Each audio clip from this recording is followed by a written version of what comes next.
Tired of your Salesforce profile showing that boring default avatar? In 30 seconds, I will show you exactly how to upload a professional photo that makes you look like you mean business. First, we will navigate to your profile, then upload and save a new image. Let us dive in.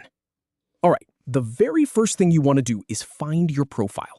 Look all the way up in the top right corner of your Salesforce screen. You will see a little circle with your initials or that generic silhouette. Go ahead and click that.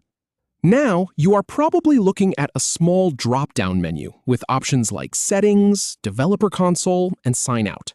But here is the thing. We need to get to your full profile page, not just that mini menu. So click on your profile again, specifically on your name or that avatar circle in the drop-down. That will take you to your actual user detail page.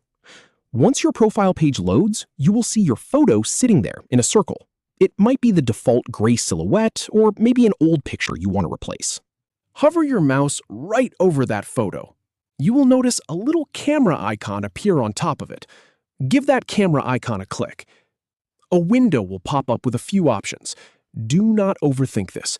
You want to click the button that says Update Photo. It is usually right there at the top of that pop-up. Now you will see two choices: Upload Image or Take a Photo. Since we are working with a file we already have on our computer, go ahead and click on Upload Image. This will open up your computer's file browser.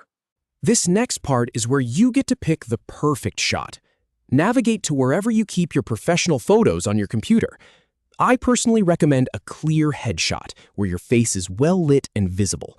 Avoid group photos or pictures with busy backgrounds.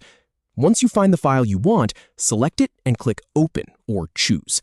Salesforce will process it for just a second or two.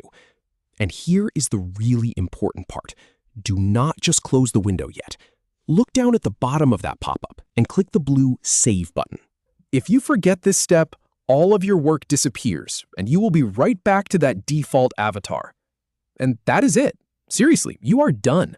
Your new profile picture should now be visible next to your name across Salesforce. It is a tiny change, but it makes a massive difference in how your colleagues and clients see you. Go ahead and give it a try. Thanks for watching.